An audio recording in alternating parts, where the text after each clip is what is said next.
Plus, don't let kitchen disasters get you down. We've got an expert here with some hints and fixes for when things don't go quite right.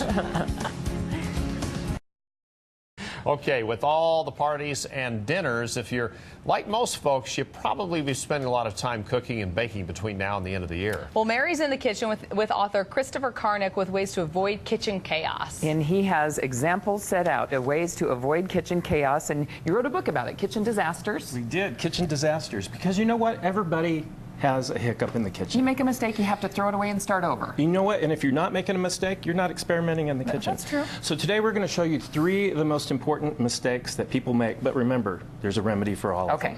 First of all, they get a magazine, they go, oh, I love this. I'm going to fix this for my big family event. Okay. Big mistake. First of all, the picture, Try it they probably first. had a lobster Right. or something. Yeah, so you need to know it before you show it. That's a good idea. The second mistake is people don't use fresh ingredients. So they're using can this, can that, can that. Next thing you know, you've got a salty dish because That's you're true. also adding salt from the recipe. But I'm going to give you a secret. 2 simple ingredients to get rid of salt. You ready? A teaspoon of sugar and a teaspoon of vinegar. Okay. And what's going to happen is it's not going to take the salt out, but it's going to trick your taste buds. Okay. So your guests are still going to wake up in the morning all bloated because from they the have salt, the sodium. but they're not going to be able to taste it. Okay. But anytime you use canned foods, there's probably processed Of course there is. sodium in there. But it's for preserving it. So Okay. anyway, Okay. so the third mistake is admitting defeat.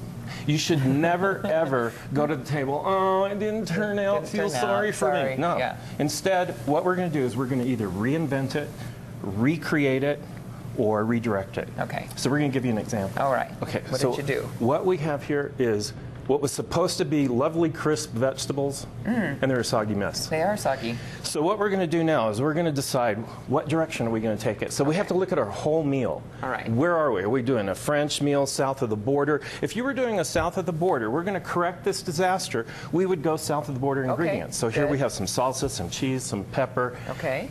But what we're going to do is we're going to turn this disaster into a very elegant French.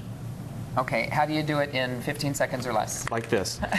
Brie cheese Brie in here. cheese, and then some saffron, and then we're going to put oh my goodness. chicken broth. All right, and you're going to make it a soup. And we're just going to blend it.